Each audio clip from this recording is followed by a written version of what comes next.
हर हर महादेव दोस्तों। आज मैं आप सभी के समक्ष प्रस्तुत करूंगा भगवान पंच केदारों की कहानी।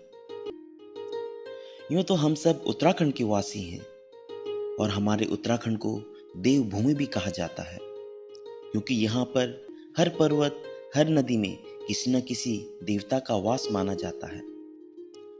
मगर उत्तराखंड में केदारनाथ एक ऐसा देव स्थल है जो कि पूरे भारतवर्ष में प्रसिद्ध है। यहाँ पर प्रत्येक वर्ष पूरे भारतवर्ष से भक्तजन बाबा केदार के दर्शन प्राप्ति की अभिलाषा लिए आते हैं। हम सभी बाबा केदार के भक्त हैं, मगर क्या आप सभी ये जानते हैं कि उत्तराखंड में बाबा भोलेनाथ के 5 सिद्ध मंदिर स्थित हैं। इन पांचों स्थानों में बाबा के शरीर के 5 भागों की पूजा होती है। इन पांचों स्थानों में बने मंदिरों के समूह को ही पंच केदार कहा जाता है। प्रथम केदार केदारनाथ धाम, द्वितीय मध्य महेश्वर नाथ धाम, तृतीय तुंगनाथ महादेव, चतुर्थ रुद्रनाथ महादेव और पंचम कल्पेश्वर नाथ महादेव। तो चलिए आज ले चलते हैं आप सभी को बाबा के पंच केदारों के रहस्य की ओर, कि किस तरह उत्तराखंड के 5 विभिन्न स्थलों पर पंच केदार की उत्पत्ति हुई। ये कथा आरंभ होती है महाभारत युद्ध से।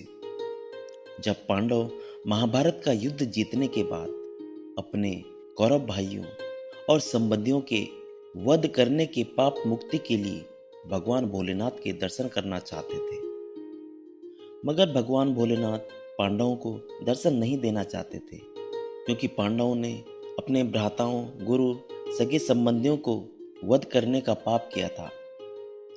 इसलिए भगवान भोलेनाथ पांडवों से छिपते हुए गुप्त काशी पहुंचे। लेकिन पांडव भी भोलेनाथ की खोज करते हुए गुप्त काशी पहुंच गए।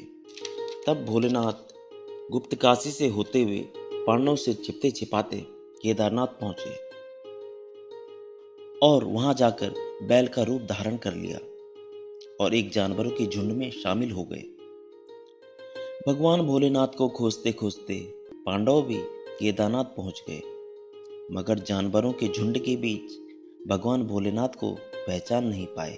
तब भीम ने अपना विशाल काय रूप धारण किया और अपनी दोनों टांगें दोनों पहाड़ियों पर रख दी। सभी जानवर तो भीम की टांगों के नीचे से होते हुए चले गए, लेकिन भगवान भोलेनाथ जो कि बैल के रूप में थे, भीम की टांगों के नीचे से पार नहीं हुए। तो पांडव भगवान भोलेनाथ को पहचान गए। भगवान भोलेनाथ पांडवों से बचने के लिए भूमि में अंतर्ध्यान होने लगे, तो भीम ने बैल रूपी शिव भगवान का पृष्ठ अर्थात पीठ का भाग पकड़ लिया।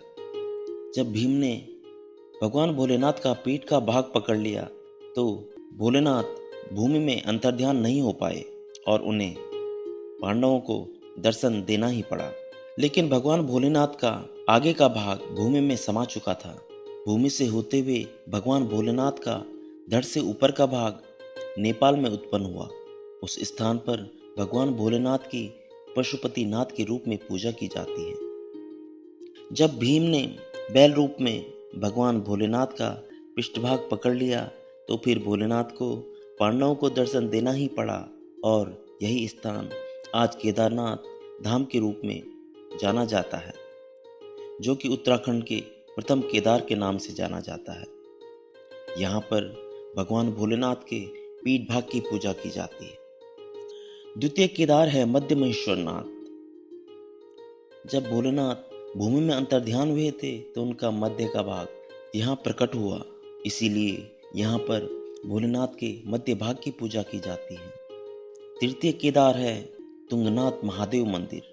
यहाँ पर भोलेनाथ के भुजाओं की पूजा की जाती है, क्योंकि जब भगवान भूमि में अंतर्ध्यान हुए थे, तो यहाँ से भगवान की भुजाएं प्रकट हुई थी। चतुर्थ केदार है रुद्रनाथ मंदिर। यहाँ पर एक गुफा में भोलेनाथ का मुख भाग प्रकट हुआ था, इसीलिए यहाँ पर भोलेनाथ के मुख भाग की पूजा की जाती है। पंचम केदार है भगवान कल्पेश्वर नाथ महादेव। कहा जाता है यहाँ पर भगवान भोलेनाथ की जटाओं की पूजा की जाती है। क्योंकि यहाँ पर भगवान की जटाएं प्रकट हुई थी। इस प्रकार इन स्थानों पर 5 रूपों में भगवान भोलेनाथ की पूजा की जाती है और इन पांचों रूपों के मंदिरों के समूह को ही आज पंच केदार कहा जाता है। आज का वीडियो यहीं पर समाप्त करते हैं। अगर आप सभी को वीडियो अर्थपूर्ण लगा हो तो वीडियो को ज़रूर लाइक करें और शेयर करें। हर हर महादेव।